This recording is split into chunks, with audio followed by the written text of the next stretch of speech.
Now, in related news, the recapture of all 6 Palestinian fugitives from the Israeli Gilboa prison, sending shockwaves through the Palestinian public. On social media, many Palestinians initially even refusing to believe the reports, saying that the 2 who were arrested were simply other people with similar names. And once there was no doubt, the narrative shifting again to photoshopping smiles onto prisoners' faces and adopting spoons as a symbol of resistance. Here to discuss, founder and director of Palestinian Media Watch, Itamar Marcus. Itamar, it's a pleasure to have you back with us. Thank you so much. Now, generally speaking, to start, how is the narrative or the legend around these fugitives shifting? Well, the Palestinian population and the Palestinian Authority initially was so euphoric, and they were convinced that this was going to be a watershed moment for them, and they would become symbols forever of the resistance of defeating the great Israeli prison, the Gilboa prison. When they arrested the first group was the first shock, and now this is the second shock. So what's happening now is a rewriting of what happened. It wasn't the staying free that was important. Now they're saying the important thing was that they were able to get out even for a short time. You have to understand that for the Palestinian Authority, they're constantly rewriting narratives, rewriting history, anything to make the Palestinian population proud of themselves, to feel themselves heroic. Everything is wonderful, everything is great, aside from the suffering from Israel. But aside from that, everything they can do is heroic. So when they're caught now, they have to change the narrative. They can't talk about a failure. They can't say, okay, it was a failed escape attempt. No, it was a successful escape attempt, and we show the Israelis that nothing is too tough to keep us behind bars. The fact that they went back to prison is not so important. The important thing. So that's the rewriting of the narrative, and I'll say this is a pattern. Whenever something bad happens, it's repackaged as something positive based on the new circumstances. All right. Well, we see a lot of spoons popping up online and in the media as a symbol for how, with a little determination, something so simple and harmless could be used to escape something so powerful like an Israeli prison. What do you make of this new symbol, as it falls in line with the narrative that you just discussed? Will it inspire the Palestinian masses as it's intended to, or will it maybe blow over with the news cycle? Well, because it ended up that they were arrested, I think it eventually is going to disappear. It's not going to last forever. What is interesting, though, is that there's a new twist, and that some of the Palestinian leaders are talking about that when there will be a prisoner exchange, these people will be at the top of the list. They're going to be the first ones to be, that they're going to demand from Israel in the prisoner exchange. So they're not willing to say that what they did didn't have any positive results.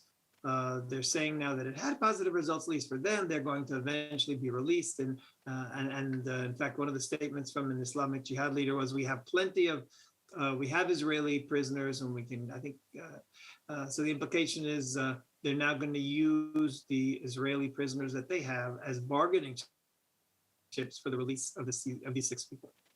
All right, so another surprise for many Palestinians was actually the lack of aid provided to the escapees from the Israeli Arab or Israeli Palestinian population.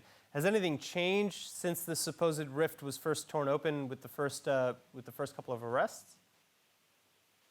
We're seeing the rewriting of history as it's happening. The Palestinian Authority official statements are that don't believe the lies of the Israeli public. They're not going to allow their population to feel that Israeli Arabs were involved in turning them in and didn't help them. Of course, the people have their own ways of getting the information, and the information will get out there.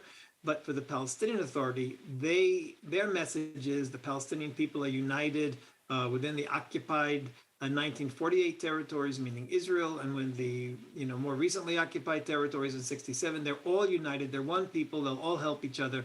So don't believe the Israeli lies that the Arabs of '48, again, the Israeli Arabs, didn't help them. All right, now, final thing, as I discussed a little bit earlier, a lot of effort was put in place by the Palestinians to protect the city of Jenin, where the arrest occurred, from the IDF, the Izz ad-Din al-Qassam brigades. compared the city to the Al-Aqsa Mosque, and they warned the IDF from entering. There's been daily gunfire and violence on behalf of the Islamic Jihad targeting Israeli checkpoints. Is the Palestinian public surprised that the IDF arrest raid was so quick and relatively nonviolent? Again, there won't be an official statement about this, but I'm sure there was surprise. Primarily disappointment, but I'm sure there was surprise. They were hoping that there would be a major gun battle, and then they could have some heroic martyrs, which would then possibly trigger more violence. It sort of went down with a puff, and it was like nothing.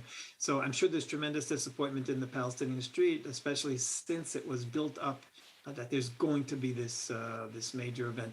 But like I said, what's interesting is that in the Palestinian media, the official media, they're already changing the topics that they're talking about.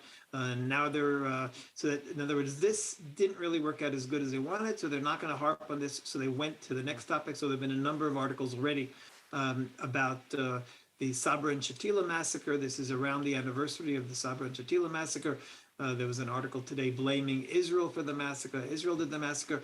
In other words, if that topic has worn out and isn't effective anymore, okay, so we'll pick up the next topic, the cruel Israelis who massacred. In fact, today's article had an incredible statistic or lie that it was 5,000 Palestinians were killed in Sabra and Shatila, and it was done by Israeli forces.